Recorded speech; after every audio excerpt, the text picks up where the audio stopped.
السلام علیکم ورحمۃ اللہ وبرکاتہ۔ ان الحمد للہ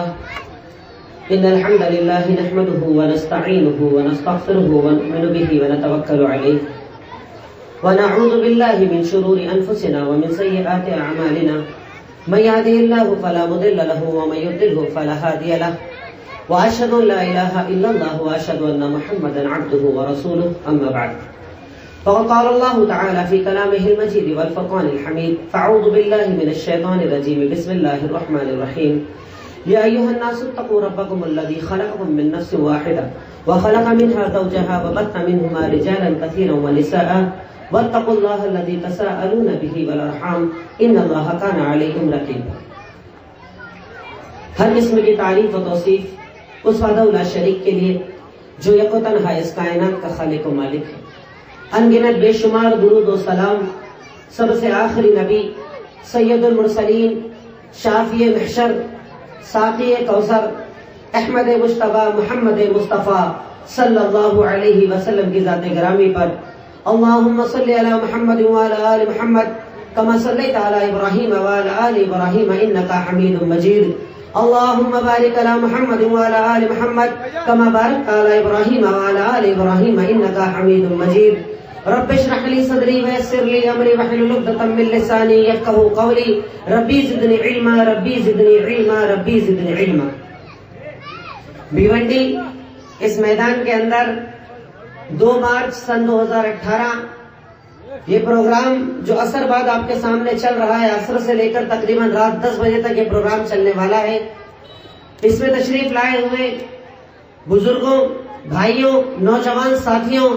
اور پردہ نشین ماؤں بہنوں کا میں خیر مقدم کرتا ہوں۔ قابل تعریف ہیں آپ لوگ کہ اللہ تعالیٰ کے دین کے لیے آپ یہاں پر جمع ہوئے۔ اللہ تعالیٰ سے دعا ہے کہ الہی مولا رب العالمین جو باتیں یہاں پر ہونے والی ہے ان تمام باتوں کو کہنے اور سننے کے ساتھ تو ہمیں عمل کرنے کی توفیق عطا فرما، آمین تقبل یا رب العالمین۔ عنوان جو آج میرے لیے مقرر کیا گیا وہ ہے اسلام میں بیوی کا مقام۔ اس عنوان کو لینے کی ایک وجہ کہ میں نے شیخ سے کہا یہ عنوان مجھے دیا جائے کہ ہمارے یہاں پر عام طور پر جب بھی پروگرام ہوتے ہیں یہ بیان تو ہوتا ہے کہ شوہر کا کون سا حق بیوی کے اوپر واجب ہے،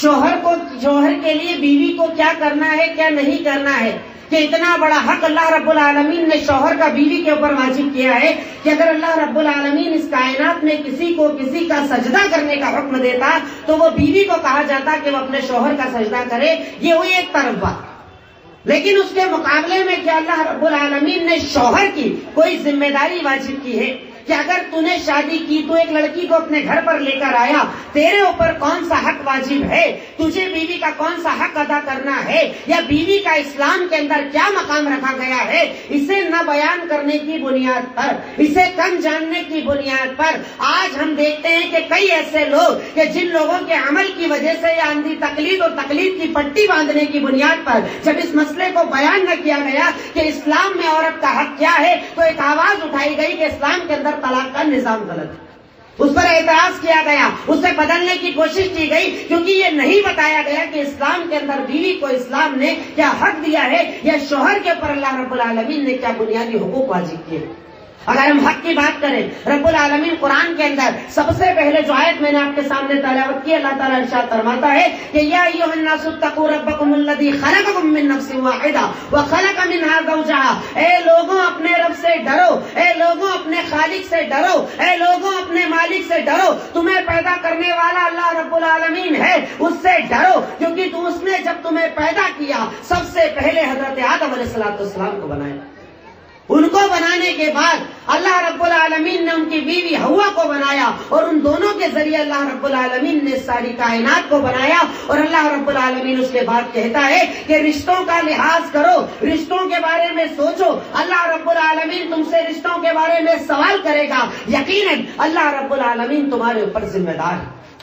کہ اللہ رب العالمین نے اس آیت کریمہ کے اندر جب پیدائش کا ذکر کیا تو پیدائش کے ذکر کے اندر بیوی کا یہ مقام بنایا کہ اللہ رب العالمین نے حضرت آدم سے ان کی بیوی کو پیدا کیا، اور بیوی کا حق یہ بتایا جا رہا ہے کہ جیسے ہر رشتے کے بارے میں سوچو ویسے بیوی کے حق کے بارے میں بھی سوچو. اللہ رب العالمین تم سے پوچھے گا کہ ایک لڑکی کو جب تو اپنے گھر لے کر آیا, اسے تو نے بیوی بنایا, ایک حق تیرے اوپر واجب ہوا, کیا تو نے بیوی کا حق ادا کیا؟ اس کے مقام کو سمجھا, اگر سمجھا تو صحیح, اگر نہ سمجھا تو یاد رکھ ان اللہ کان علیکم رقیبا, اللہ رب العالمین تمہارے اوپر ذمہ دار ہے, اور اس ذمہ داری کے بارے میں اللہ تعالیٰ تم سے پوچھے گا, سوال کرے گا, اور کل روز قیامت اللہ تعالیٰ جب پوچھے گا اگر تم نے بیوی کا حق ادا نہ کیا ہوگا تو اللہ رب العالمین کو کیا جواب دو؟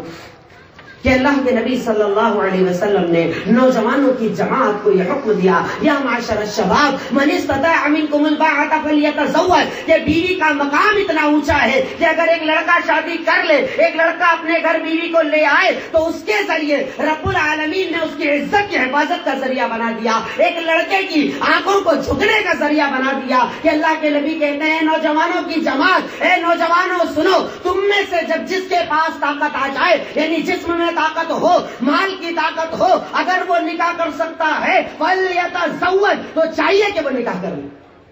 اگر وہ نکاح کر لے گا تو نکاح کرنے کا فائدہ, یعنی اس بیوی کے آنے کا فائدہ تمہیں کیا ملے گا؟ اغض للبصر, تمہاری آنکھیں, تمہاری شرم آنکھیں جھک جائے گی, واحسن للفرج, تمہارے شرمگاہ کی حفاظت ہو جائے گی. یعنی بیوی کو اللہ رب العالمین نے اتنا بڑا رتبہ دیا ہے کہ اس کے آنے سے ایک نوجوان کی عزت بھی محفوظ ہو جاتی ہے, ایک نوجوان کی آنکھیں بھی محفوظ ہو جاتی ہے. یہ رب العالمین نے مقام بیوی کو عطا کیا. ایسا نہیں کہ اللہ رب العالمین نے شوہر کا حق تو بتا دیا, اللہ رب العالمین نے شوہر کو اونچا تو کر دیا اور بیوی کو اونچا نہ کیا ہو. رب العالمین نے جب قرآن کے اندر ذکر کیا, قرآن کے اندر مقام بتایا, تو رب العالمین ارشاد فرماتا ہے کہ یقیناً یہ عورت, یقیناً یہ بیوی اللہ رب العالمین کی نشانیوں میں سے ایک نشانی ہے. کہ اللہ تعالیٰ قرآن کے اندر کہتا ہے وَمِنْ آيَاتِهِ أَنْ خَلَقَ لَكُمْ, کہ اللہ رب العالمین کہتا ہے کہ اللہ تعالیٰ کی نشانیوں میں سے ایک نشانی ہے کہ رب العالمین نے تمہارے لیے بیویوں کو بنایا, لِتَسْكُنُوا إِلَيْهَا, تاکہ تم اس کی طرف جا کر سکون حاصل کر سکو, حرام کاری سے بچ سکو, بدکاری سے بچ سکو, اس کے پاس رہ کر اپنے مسائل کو بتا کر تم سکون حاصل کرو. دن بھر کا تمہارا ٹینشن, دن بھر کا تمہارا اسٹریس, زمانے بھر کی پریشانیاں, جب تم بیوی کے پاس آؤ تو یہ بیوی تمہارے سکون کا ذریعہ ہے, تمہارے جسمانی سکون کا ذریعہ ہے, تمہارے ذہنی سکون کا ذریعہ ہے. اور اللہ تعالیٰ کہتا ہے وہ اللہ رب العالمین کی ہی ذات ہے, وہی اللہ تعالیٰ ہے کہ جس نے تم دونوں کے درمیان, مرد اور عورت کے درمیان مودت اور رحمت کو بنا دیا, ایک ایسا رشتہ بنا دیا کہ تم ایک دوسرے سے محبت کرنے والے بن گئے. رب العالمین اس چیز کو, بیوی کا مقام اللہ تعالیٰ اتنا اونچا بتاتا ہے کہ رب العالمین نے بیوی کو اپنی نشانی قرار دیا. یہ بیویاں جو تمہارے پاس ہے, اگر تم شوہر ہو, اللہ رب العالمین نے ایک لڑکی کو تمہارے نکاح کے اندر دیا. رب العالمین کہتا ہے کہ یہ ایسے ہی نہیں کہ تم نے شادی کر لی اور سوال نہ ہوگا. اللہ رب العالمین اس لڑکی کے بارے میں, اس کے حقوق کے بارے میں, اس کی جو واجبات اور ذمہ داریاں تمہارے اوپر ہے, کل روز قیامت تم سے سوال کرے گا. اللہ تعالیٰ کو کیا جواب دو گے اگر تم نے اس کی نشانی کی اہمیت کو نہ سمجھا ہوگا؟ بیوی کا مقام اتنا اونچا کہ اللہ رب العالمین نے بیوی کو, یعنی شوہر کو بیوی کے لیے, بیوی کو بیوی کی اور شوہر کے لیے دونوں کو ایک دوسرے کا لباس قرار دیا کہ وہ ایک دوسرے کے راز کو چھپاتے ہیں, ایک دوسرے کے عیب کو چھپاتے ہیں, ایک دوسرے کے لیے پردہ بن جاتے ہیں. کہ رب العالمین قرآن کے اندر ارشاد فرماتا ہے کہ ہن لباس لکم وانتم لباس لہن. پہلے عورت کا ذکر کیا, بعد میں مرد کا ذکر کیا کہ یہ بیوی جسے تو اپنے گھر میں لے کر آتا ہے یہ تیرے لیے لباس ہے, تیرے لیے کپڑا ہے. اور اگر لباس کی تفسیر آپ حدیثوں کے اندر, قرآن کی تفاسیر کے اندر دیکھیں تو کئی تفسیر علماء کرام نے بیان کی کہ اللہ تعالیٰ نے لباس اس لیے کہا کہ بیوی اپنے شوہر کے لیے زینت ہوتی ہے. اچھی بیوی شوہر کی زینت بن جاتی ہے. ایک بیوی شوہر کے عیب کو چھپاتی ہے, اس کو اچھا بناتی ہے کہ جسم چاہے کتنا گندا ہو, اگر اچھا لباس پہن لیا جائے تو انسان اچھا نظر آتا ہے. ویسے ہی اگر بیوی اچھی ہو تو شوہر کو اچھا بنا کر سماج کے اندر پیش کرتی ہے. کہ رب العالمین نے بیوی کا مقام اتنا اونچا رکھا کہ بیوی تمہارے لیے, ایک شوہر کے لیے لباس بن جاتی ہے, ویسے ہی شوہر اپنی بیوی کے لیے لباس بن جاتا ہے. کہ رب العالمین نے ان کو ایک دوسرے کا عیب چھپانے والا, ایک دوسرے کی زینت قرار دیا. رب العالمین نے بیوی کو اتنا بڑا مقام عطا فرمایا. آج ہمارے نوجوان اس عنوان کو لینے کی ایک وجہ یہ بھی ہے کہ آج ہمارے خاص طور پر مسلم معاشرے کے اندر ایک عام چیز بنی ہوئی ہے, چائے کی دکان کے باہر پان کی دکان کے باہر، یا اگر گھر آ بھی گئے تو گھر کے باہر بائک پر بیٹھ کر 2 بجے تک کا وقت ضائع کیا جاتا ہے. کبھی 1:30 بج رہے ہیں، کبھی 2 بج رہے ہیں. آپ کی شادی ہو چکی ہے، آپ کی بیگم گھر میں انتظار کر رہی ہے، لیکن آپ چائے کے ہوٹل پر بیٹھے ہیں، آپ پان کے ٹھیلے پر بیٹھے ہیں، یا اپنے گھر کے باہر بیٹھے ہیں. آپ کی ریگولر عادت ہے کہ آپ 1:30-2 بجے تک اپنے گھر واپس نہیں آتے. یہ تو ہوا حرام عمل کہ ہم حرام چیزوں کے اندر، جبکہ اسلام نے ہمیں حکم دیا کہ عشاء کے بعد گفتگو نہ کرو، بات چیت نہ کرو. اگر بہت زیادہ ضروری ہے تب دین کی بات کر سکتے ہو، ورنہ عشاء کے بعد ہمیں سونے کا حکم دیا گیا. عشاء بعد تو چھوڑیے، یہاں تو رات کی 1:30 اور 2 بجے تک بیگم آپ کا گھر میں انتظار کر رہی ہے. آپ نے اس کا کیا حق سمجھا کہ بیوی کا مقام اتنا اونچا ہے کہ شریعت اسلامیہ نے، اللہ رب العالمین نے، اللہ کے نبی نے اس کا مقام اتنا اونچا رکھا کہ یہ تو ہوئی حرام کی بات. صحابی رسول ہیں، رات میں تہجد پڑھتے ہیں، دن میں نفلی روزے رکھتے ہیں. بیوی نے آ کر کہا کہ اے سید المرسلین، صحیح بخاری کی روایت ہے، عبداللہ ابن عمرو ابن عاص کی بیوی نے آ کر کہا کہ اے سید المرسلین، میرے شوہر روز روزہ رکھتے ہیں، میرے شوہر روز رات میں نفل عبادت کرتے ہیں، پوری رات عبادت کرتے ہیں، بتائیے ان کے لیے کیا حکم ہے. آپ نے عبداللہ ابن عمرو ابن عاص کو بلایا اور سوال کیا، تیری نماز بتا اور تیرا روزہ بتا. کہ میں جب رات میں نماز پڑھتا ہوں، اصلی لیل باسرود پڑھتا ہوں تو پڑھتا ہی چلا جاتا ہوں، رات بھر نماز پڑھتا چلا جاتا ہوں، اور جب روزہ رکھتا ہوں تو روزہ رکھتے ہی چلا جاتا ہوں. ہر دن روزہ، ہر دن روزہ، ہر دن روزہ، اور رات بھر عبادت کرتا ہوں. اگر سوچئے اللہ کے نبی صلی اللہ علیہ وسلم سے ان حرام چیزوں کے بارے میں سوال کیا جاتا جو آج ہمارے نوجوانوں کے اندر عام ہے، وقت کو ضائع کرنا، بیوی کو وقت نہ دینا، بیوی کی ضروریات کو نہ پورا کرنا، بیوی کی باتوں کو نہ سننا، اگر سوال کیا جاتا تو آپ کا کیا جواب ہوتا؟ کہ وہاں پر رات کو تہجد پڑھنے والے صحابی، دن میں روزہ رکھنے والے صحابی سے سوال کیا کہ تیرے روزے اور نماز کے بارے میں بتا. کہا ہر دن نفل پڑھتا ہوں، پوری رات تہجد پڑھ ڈالتا ہوں، اور دن میں روزہ رکھتا ہوں تو رکھتا ہی چلا جاتا ہوں. اللہ کے نبی صلی اللہ علیہ وسلم کہتے ہیں ایسا مت کر، ایسا مت کر. تیری عبادت، تیری نماز، تیرا روزہ، چاہے تو جو کرتا ہے، لیکن سن، ان لجسدک علیک حق وَإِنَّ لِزَوْجِكَ عَلَيْكَ حَقٌّ. ایسا مت کر، آدھی رات کو عبادت کر، آدھی رات کو سویا بھی کر، کبھی روزہ رکھ، کبھی روزہ چھوڑا بھی کر. کیوں؟ کیونکہ تیرے جسم کا حق ہے کہ اسے آرام دیا جائے، تیری بیوی کا حق ہے کہ اسے وقت دیا جائے. کہ سید المرسلین تہجد پڑھنے والے صحابی کو حکم دیتے ہیں کہ نماز تھوڑی پڑھ اور بیوی کا حق ادا کر، روزہ تھوڑا رکھ اور کبھی چھوڑ کر بیوی کا حق ادا کر. سوچئے ہم جیسے حرام وقت ضائع کرنے والوں کو اللہ کے نبی کیا حکم دیتے کہ مجھے احساس نہیں کہ ایک لڑکی نے اپنے گھر بار کو چھوڑ دیا، اپنے ماں باپ کو چھوڑ دیا، اپنے عیش کو چھوڑ دیا، اپنے مقام اور مرتبے کو چھوڑ دیا، صرف میرے لیے. وہ میرے گھر کے اندر آ گئی، وہ اپنے گھر کے اندر کبھی کوئی کام کرتی ہو نہ کرتی ہو، میرے گھر کے اندر وہ مزدور کی حیثیت سے آ گئی، اس نے گھر کی ذمہ داریوں کو اٹھایا. میں نے اس کا کیا حق ادا کیا؟ کہ میرے نبی کہتے ہیں کہ حق کو ادا کرو، نہیں تو کل روز قیامت اللہ تعالیٰ تم سے حقوق کے بارے میں سوال کرے گا. اور یقیناً اسلام کے اندر بیوی کا حق بڑا عظیم اللہ رب العالمین نے بنایا کہ اگر ہمارے یہاں نکاح ہو، ایک عام تصور پایا جاتا ہے کہ نکاح کے اندر مہر مؤجل ہوتی ہے، یعنی یا تو جب مانگیں گے تب دیں گے، یا تو جب دینا ہو دے دیں گے، نہیں دیے کوئی بات نہیں. اور اینڈ یہ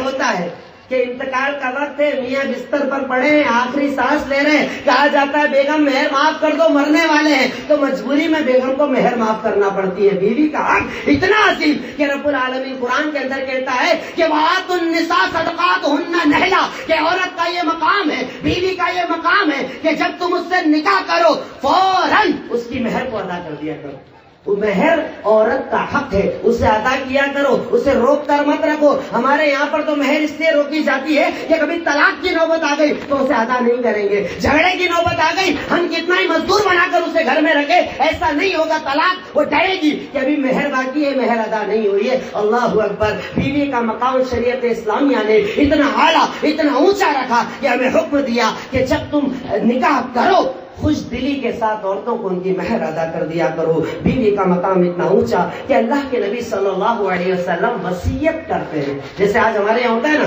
ایک باپ ہے، دادا ہے، انتقال کے وقت وصیت کی جاتی ہے امپورٹنٹ چیز کی، بہت امپورٹنٹ کوئی بات بتانی ہو تو اس کی وصیت کی جاتی ہے. صحیح بخاری کے الفاظ اللہ کے نبی کا فرمان، استوصوا بالنساء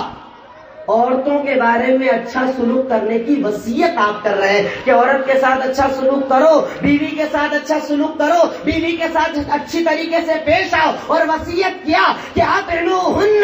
انہیں وہ کھانا کھلاؤ جو تم کھاتے ہو، انہیں ویسا کپڑا پہناؤ جیسا کپڑا تم پہنتے ہو، اور کبھی بھی ان کے چہرے پر نہ مارو۔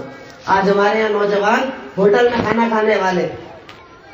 ہر دوسرے دن پارٹی کرنے والے، کبھی ادھر جا رہے ہیں دوستوں کے ساتھ، کبھی ادھر جا رہے ہیں، اور بیگم گھر کے اندر ہے، جو بنا ہے کھاؤ، بنا کر کھاتے رہو۔ یہ قرآن کا حکم، یہ حدیث کا حکم، یہ اللہ کے نبی کی وصیت کہ بیوی کا مقام ایسا نہیں ہے، اسلام میں بیوی کو قید نہیں کیا گیا ہے۔ اتنا بڑا درجہ، اتنا بڑا مقام کہ بیوی تیرے اوپر ایسی ذمہ داری ہے کہ جیسا اچھا تو کھانا کھاتا ہے ویسا ہی بیوی کو کھلا۔ چل ایک بار تو باہر کھا کر آ گیا، اگلی بار اسے لے جا اور کھلا کر لا، یا تو گھر میں لا کر کھلا۔ اچھا کھانا اگر تو کھاتا ہے بیوی کو کھلا۔ اللہ رب العالمین نے اسے تیری ذمہ داری بنایا ہے۔ اگر تو اچھا لباس پہنتا ہے، اگر تو اچھا کپڑا پہنتا ہے، اگر تو اچھا لباس زیب تن کرتا ہے، اپنے لیے نئے کپڑے بناتا ہے، تو اپنی طاقت کے مطابق اپنی بیوی کے لیے بھی اچھا کپڑا بنایا کر۔ اور چاہے کتنا غصہ آ جائے، چاہے کتنی ناراضگی ہو جائے، اگر مارنا ہو تو ہلکی مار مار، کبھی اس کے چہرے پر نہ مارنا،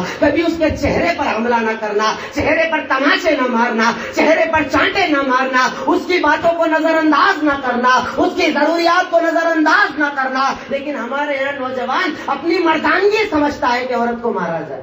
گھر میں بڑوں کی طرف سے آرڈر دیا جاتا ہے کہ اسے سدھارنا ہے تو مارتے رہنا، جب وقت میرے ہلکی پھلکی بات پر ہی مار دینا تاکہ یہ دب کر رہے گی، تمہارے سامنے آواز اونچی نہ کرے گی۔ لیکن ہمارے نبی محمد الرسول اللہ صلی اللہ علیہ وسلم کہ جن کے ہم امتی، جن کے ہم ماننے والے، جن کی محبت کے ہم دعوے دار، کہ جن کی محبت پر ہم جانے قربان کرنے والے، ان کا یہ حکم کہ وصیت کی جا رہی ہے تمہیں عورتوں کے بارے میں کہ بیوی کے مقام کو سمجھو، اچھا کھانا اسے کھلاؤ، اچھا کپڑا اسے پہناؤ، اور چہرے پر کبھی نہ مارو، چہرے پر مارنے سے بچو۔ یہاں تک کہ شریعت اسلامیہ نے، ہمارے عجیب تصور لوگوں کا بنا ہوا ہے، اور میں کہتا ہوں کہ یہ برادران وطن کے ساتھ زیادہ رہنے کی وجہ سے یا پرانی رسم و رواج کی وجہ سے آج ہمارے یہاں شوہر عیب سمجھتا ہے کہ بیوی کو اپنے ہاتھ سے کھانا کھلائے، اپنے ہاتھ سے پانی پلائے، اور اگر یہ کمل کر لیا خاندان میں اس سے بڑا کوئی مجرم نہیں ہوتا۔ سب سے بڑا مجرم وہ جو اپنے ہاتھ سے اپنی بیوی کو کھانا کھلائے۔ جبکہ صحیح بخاری کی روایت اللہ کے نبی صلی اللہ علیہ وسلم ارشاد فرماتے ہیں ان الرجل اذا سقى امرأته من الماء اجرا، کہ اگر کوئی مرد اپنی عورت کو، اپنی بیوی کو اپنے ہاتھ سے پانی پلائے تو اللہ رب العالمین اسے اجر دے گا، ثواب دے گا، ثواب والا یہ عمل ہے۔ اپنے ہاتھ سے پانی پلانا ثواب والا عمل ہے۔ یہاں تک کہ آپ نے ارشاد فرمایا کہ ان وہیں یزور لقمتا فی فمی زوجتہ فہی لہ صدقہ، اگر کوئی مرد، اگر کوئی شوہر اپنی بیوی کو اپنے ہاتھ سے ایک لقمہ کھانا کھلاتا ہے، اللہ اسے صدقہ کرنے کا ثواب دیتا ہے۔ پھر کوئی ہمارے ایسے عمل کرنے والے نہیں۔ ہمارے یہاں تو بیوی جو ہے وہ مزدور ہے، اس کی حیثیت نہیں ہے، اسے ایسا نہیں کیا جائے گا، اور اگر کسی نے ہمت کر لی تو گھر کے بڑوں کی طرف سے اس کو ایسا دبایا جائے گا کہ اگلی بار وہ ہمت نہ کرے۔ جبکہ اسلام کے اندر بیوی کا مقام اتنا اوپر ہے کہ اگر اپنے ہاتھ سے آپ نے اسے پانی پلایا آپ کو اجر دیا جائے گا، اپنے ہاتھ سے اگر آپ نے اسے لقمہ کھلایا آپ کو اجر دیا جائے گا۔ اور میرے نبی اور آپ کے نبی کی وہ سیرت کہ حضرت عائشہ صدیقہ کہتی ہیں کہ اللہ کے نبی صلی اللہ علیہ وسلم جب کھانا کھاتے، جب آپ کھانا تناول کرتے اور عائشہ صدیقہ آپ کے ساتھ میں ہوتی، کھانے کی پلیٹ میں جس طرح سے حضرت عائشہ کھاتی اسی جگہ سے لقمہ اٹھا کر آپ بھی کھایا کرتے تھے۔ جہاں ان کا ہاتھ لگا وہیں سے آپ کھانا کھاتے، جہاں سے وہ کھانا کھاتی وہیں سے آپ کھانا کھاتے۔ یہ آپ کی محبت کا طریقہ تھا اپنی بیوی سے۔ آپ اپنی بیوی کو اتنا عظیم اور اتنا بڑا حق عطا کیا کرتے تھے کیونکہ شریعت اسلامیہ نے بیوی کو اتنا بڑا حق عطا کیا ہے۔ یہاں تک کہ اگر کوئی مرد، اتنا بڑا حق شریعت اسلام ہمیں بتاتی ہے کہ اگر کوئی مرد اپنی عورت کے ساتھ نکاح کرنے کے بعد اپنی ضرورت کو پورا کرنے جاتا ہے تو اللہ رب العالمین اس ضرورت کے پورا کرنے پر، مباشرت کے کرنے پر بھی اسے ثواب دیا جائے گا۔ سید المرسلین نے جب یہ جملہ کہا فی بضع احدکم صدقہ، کہ تم میں سے کوئی اگر اپنی بیگم کے پاس جاتا ہے، اپنی بیوی کے پاس جاتا ہے اور اپنی ضرورت پورا کرتا ہے تو اسے ثواب دیا جائے گا، صدقے کا ثواب دیا جائے گا۔ صحابہ کو تعجب ہوا، اے اللہ کے نبی صلی اللہ علیہ وسلم، ہم میں سے کوئی اپنی بیوی کے پاس ضرورت پوری کرنے جا رہا ہے، اپنی شہوت کے لیے جا رہا ہے، اپنی ضرورت پورے کرنے کے لیے جا رہا ہے، یہ میرے جسم کی تقاضے ہیں، میری جسم کی ضرورت ہے، میں اسے پورا کرنے جا رہا ہوں، اس پر بھی ثواب دیا جائے گا۔ کہا اچھا بتاؤ، اگر تم میں سے کوئی زناکاری کرے تو عذاب ملے گا کہ نہیں ملے گا؟ یعنی حرام کی طرف جائے، حرام کے ساتھ یہ تعلق قائم کرے، اس سے عذاب ملے گا کہ نہیں ملے گا؟ کہاں ملے گا۔ تو ویسے ہی اگر اپنی ضرورت کو حلال پر پورا کیا تو یہ اس کے لیے صدقہ ہے اور ثواب کا عمل ہے۔ یعنی بیوی کا مقام دیکھیے کتنا اوپر ہے کہ اس کے ساتھ مرد اگر اپنی ضرورت بھی پورا کرے تو بیوی کے ہونے کی بنیاد پر، اس عمل کے کرنے کی بنیاد پر اسے اجر دیا جائے گا، ثواب دیا جائے گا۔ اور میں نے بتایا کہ خود ہمارے نبی کا یہ طریقہ کہ آپ کھانے کے اندر کھانا وہاں سے کھاتے جہاں سے حضرت عائشہ کھاتی، آپ پانی جب پیتے تو برتن میں اس جگہ منہ لگاتے جہاں سے منہ لگا کر حضرت عائشہ صدیقہ نے پانی پیا ہوتا۔ آپ جانتے ہیں کہ اسلام سے پہلے دوسری قوموں کے اندر یہ تصور پایا جاتا تھا کہ عورتیں جب حیض کے اندر ہوتی گھروں سے الگ کر دیا جاتا، کمرے الگ کر دیے جاتے، کھانا بنانے وہ کچن میں نہیں آئیں گی، ان کے رہنے کا انتظام الگ، ان کے برتن کا انتظام الگ۔ یہ وہ شریعت اسلام ہے کہ جس نے آنے کے بعد یہ حکم دیا کہ عورتوں کی ناپاکی کا مطلب یہ نہیں کہ ان کا سارا جسم ناپاک ہو جاتا ہے، اس حیض کی حالت میں نماز حرام ہے، ہم بستری حرام ہے، ورنہ اس کے علاوہ سب چیزیں جائز ہے۔ عورت تمہارے گھر کے اندر رہے گی، وہی عزت اسے دی جائے گی، وہی تمہارے لیے کھانا بنائے گی، وہی تمہارے بستر پر رہے گی، تم کہیں پر بھی اپنے سے اسے الگ نہیں کر سکتے۔ یہ مقام شریعت اسلام نے عورت کو دیا، بیوی کو دیا کہ اسلام نے، اللہ رب العالمین نے اتنا اوپر حق اس کا بنایا۔ خود ہمارے نبی کے گھر میں زندگی کا ذکر کروں، آج ہمارے یہاں تعجب ہوتا ہے کہ آدمی شادی کیا، گھر کے اندر بیوی لے کر آیا، اب اتفاق ایسا ہے کہ ماں زیادہ کام نہیں کر پاتی، بیوی پریشان رہتی ہے، اگر شوہر کسی دن فری ہو اور ذرا سا اپنی بیوی کا سپورٹ کر دے، اسے کیا کہا جاتا ہے؟ یہ بیوی کا غلام ہو گیا ہے، اس کا چیلا بن گیا ہے، اس کے ساتھ کام کرتا ہے۔ اور جب بات ہو محبت رسول صلی اللہ علیہ وسلم کی تو کہا جاتا ہے کہ ان کا ہر عمل ہمارے لیے دستور ہے، ان کی طرح زندگی بنانا ہم پر فرض ہے، وہ ہمارے آئیڈیل ہے، وہ ہمارے نمونے ہیں۔ صحیح بخاری کے اندر روایت موجود ہے، حضرت عائشہ صدیقہ رضی اللہ تعالیٰ عنہ کہتی ہے کہ اللہ کے نبی صلی اللہ علیہ وسلم جب گھر میں ہوتے فی معنت اہلی، گھر میں بیوی کے ہر کام میں سپورٹ کیا کرتے تھے، ہر کام کے اندر سپورٹ کرتے تھے۔ اللہ کے نبی ہمارے اور آپ کے آئیڈیل ہے، وہ ذات کہ جن کے بارے میں رب العالمین قرآن کے اندر ارشاد فرماتا ہے وَلَقَدْ كَانَ لَكُمْ فِي رَسُولِ اللَّهِ أُسْوَةٌ حَسَنَةٌ، یقیناً تمہارے لیے محمد الرسول اللہ صلی اللہ علیہ وسلم کی زندگی کو آئیڈیل اور نمونہ بنایا گیا ہے۔ وہ زندگی ان کی بیویاں ان کے بارے میں کہتی ہیں کہ وہ گھر کے ہر کام کے اندر اپنی بیویوں کا سپورٹ کرتے تھے، مدد کیا کرتے تھے، ہر کام میں سپورٹ کیا کرتے تھے۔ تو آج ہمارے یہاں کیا شوہر کی ذمہ داری نہیں کہ ایک لڑکی کو جب وہ نکاح کر کے لاتا ہے، اپنے گھر کے اندر لاتا ہے اور کئی مرتبہ لانے کے پہلے وعدے بھی کر لاتا ہے کہ میں ایسے رکھوں گا، ویسے رکھوں گا، یہ نہیں کرنے دوں گا، وہ نہیں کرنے دوں گا، کیا میری ذمہ داری یہ نہیں؟ ایک شوہر کی حیثیت سے کیا میری یہ ذمہ داری نہیں بنتی کہ گھر کے اندر جب وہ کوئی کام کرے، کسی کام میں اسے کمزوری محسوس ہو تو میں اس کام کے اندر سپورٹ کروں؟ اور یقیناً اگر میں سپورٹ کروں تو یہ میرے نبی کی سنت ہے، یہ میرے نبی کا طریقہ ہے، محمد الرسول اللہ صلی اللہ علیہ وسلم کا طریقہ ہے کہ آپ اپنی بیویوں کے کام کے اندر سپورٹ کیا کرتے تھے، گھر میں ان کی مدد کیا کرتے تھے، ان کے کاموں میں ان کے ساتھ شامل ہوا کرتے تھے۔ یہ میرے نبی کا طریقہ ہے کہ یقیناً آپ نے اپنی بیویوں کو سمجھایا۔ اگر میں اپنے سماج کی بات کروں، ہماری سماج کے اندر بیویوں کے معاملے میں دوہرا کیریکٹر پایا جاتا ہے، مردوں کے اندر بھی اور ساس کے اندر بھی، یعنی باپ ہے تو اس کے اندر بھی، ماں کے